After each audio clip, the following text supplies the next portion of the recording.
बिस्मिल्लाहिर्रहमानिर्रहीम। मेरे मुसलमान भाइयों बहनों बेटियों बेटों बुज़ुर्गों दोस्तों, आज मैं मुताला, आपको पता ही है अल्लाह ताला का बड़ा शुक्र है, मेरी लाइब्रेरी बड़ी ज़ख़ीम है और बस मेरा शौक़ होता है किताबों का ही, हर वक्त मैं मुताले में रहता हूँ।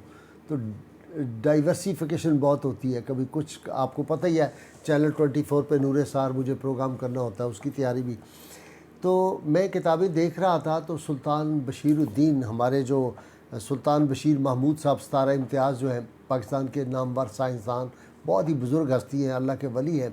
उन्होंने किताब लिखी इस्लाम का हमागिर निज़ाम सेहत और फ़ितरी तरीक़ा इलाज। वो बुनियादी तौर पे उन्होंने तिब-ए-नबवी से ये तमाम बीमारियों का जो इलाज है, बड़ी ज़बरदस्त किताब है, वो मैं मुताला कर रहा था, पहले भी पढ़ी थी। आज जब मैं उसको देखने लगा तो मैंने कहा क्यों ना मैं आप सब के साथ बहनों भाइयों को शेयर करूँ।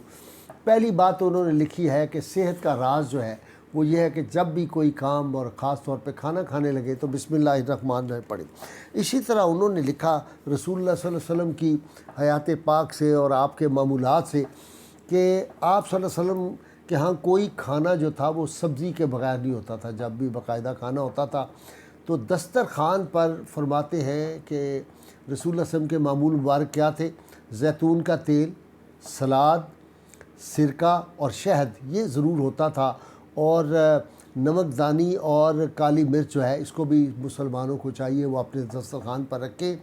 और इसके साथ साथ जो उन्होंने ये सारा नतीजा निकाला है वो कहते हैं कि इसके अलावा कौन सी चीज़ होनी चाहिए दस्तरखान पर मुसलमानों के?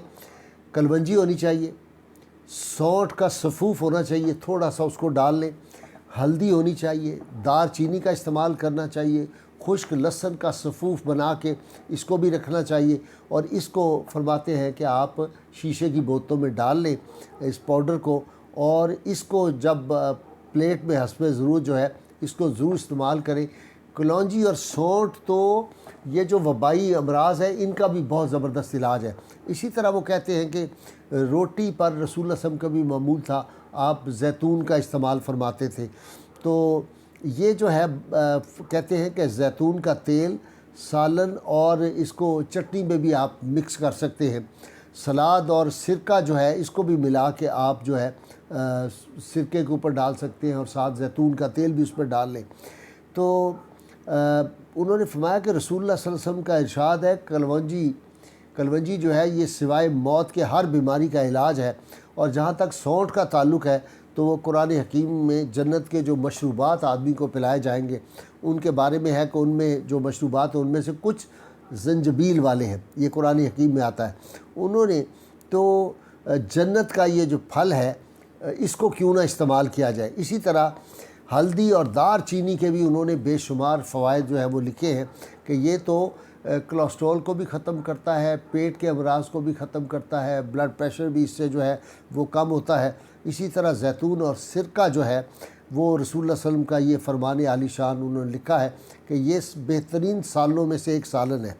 और शहद की गारंटी तो आपको पता है ख़ुद कुरान हकीम ने दी है कि इसमें शहद जो है इसमें शिफा है, और ये हर वक्त एक मुसलमान के दस्तरखान पे रहना चाहिए।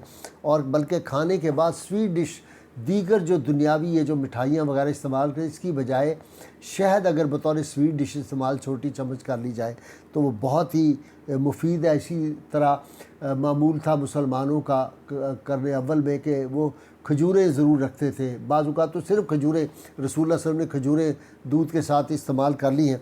तो इसी तरह सुबह नाश्ते से पहले वो कहते हैं सुबह फजर की नमाज के बाद और नाश्ते से पहले एक चम्मच में जो है वो एक चम्मच शहद का पानी के गिलास में डाल के अगर पी लें तो इसका बहुत फ़ायदा है। और इसी तरह नमाज असर के बाद भी उनकी रिसर्च ये है कि एक शहद का चम्मच जो है उसको पानी के गिलास में डालकर पी लें।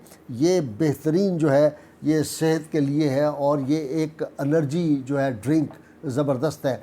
इससे दिल की बीमारियां भी दूर होती हैं और बीमारियों के ख़िलाफ़ जो है क़ुव्वत मुदाफ़ियत भी पैदा होती है।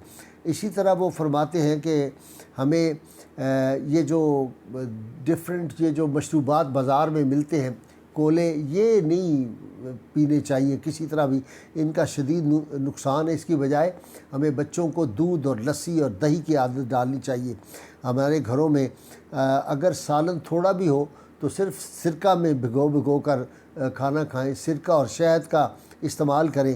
اسی طرح جو زیتون کا تیل اور سرکہ جو ہے اس سے جب لگائیں گے سلاد کے ساتھ تو وہ کہتے ہیں کہ یہ اصلی وٹامن ہے، یہ قدرتی ٹونک ہے۔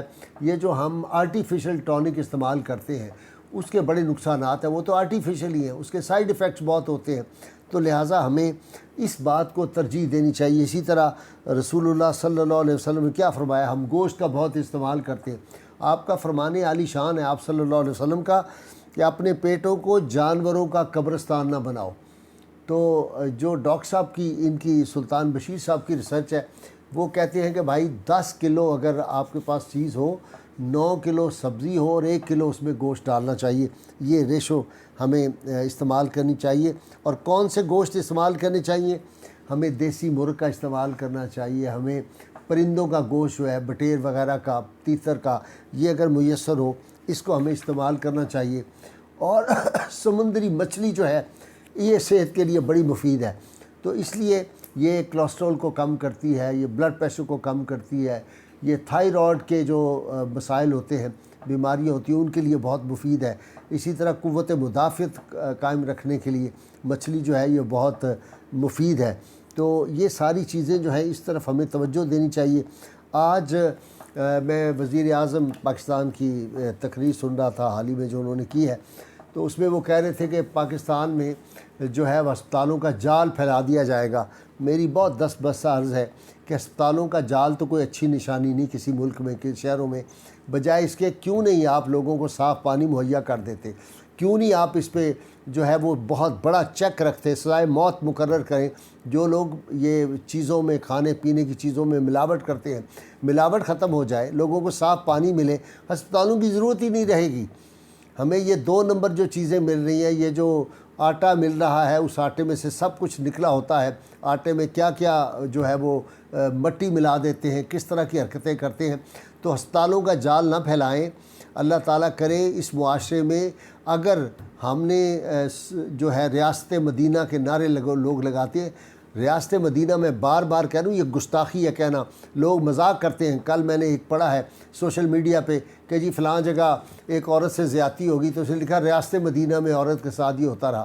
نعوذ باللہ من ذالک۔ ریاست مدینہ کا پرتو یا ان اصولوں پہ اگر چلنا ہے تو پھر وہ بات یاد رکھے کہ غیر مسلم جو تھا معالج وہ آیا تھا مدینہ منورہ میں، اور چند مہینوں کے بعد کہنے لگا رسول اللہ صلی اللہ علیہ وسلم سے میں واپس جا رہا ہوں۔ آپ نے فرمایا کیوں؟ اسے کہا جی یہاں کوئی بیمار ہی نہیں ہوتا۔ تو وہاں کیا تھی؟ صاف پانی لوگوں کو مہیا تھا۔ مدینہ، ریاست مدینہ میں تصور نہیں ہے کہ کوئی ملاوٹ کی جائے۔ ہمارے ہاں ساری شے، دودھ سے لے کر، چینی سے لے کر، آٹے سے لے کر، گھی سے لے کر، دوائیوں تک سے لے کر، کون سی چیز ہے جس میں ملاوٹ نہیں، اور اس میں معمولی سزائیں رکھی ہوئی ہیں۔ اگر سزائیں دو، سزائے موت 2 کو 4 کو ہو جائے گی جو اس طرح کی حرکت کرتے ہیں، تو پھر لوگ رک جائیں گے۔ سعودی عرب میں کوئی ملاوٹ نہیں کرتا، یہ پاکستان میں ہی لوگ ملاوٹ کرتے ہیں۔ یورپ میں کوئی جرت نہیں کرتا کہ ملاوٹ شدہ چیزیں دیں۔ یہاں تو ایک بڑے سٹور پہ پرسوں چوتھ پکڑا گیا ہے کہ سارا ہی شاید منوں کے حساب سے جو تھا وہ سارا جعلی تھا، اتنا بڑا سٹور جو ہے وہ یہ کر رہے تھے۔ تو اس طرف توجہ دینی چاہیے۔ ہسپتالوں کی ضرورت انشاءاللہ طب-نبوی پہ عمل کریں گے، ہسپتالوں کی ضرورت نہیں رہے گی۔ اللہ کی ان سے دعا، اللہ تعالیٰ ہمیں حضور رحمت کونین صلی اللہ علیہ وسلم کی غیر مشروط محبت لامحدود فاداری نصیب فرمائے۔ نعرہ لگاتے رہیے۔ پاکستان کا مطلب کیا؟ لا الہ الا اللہ محمد رسول اللہ صلی اللہ علیہ وسلم۔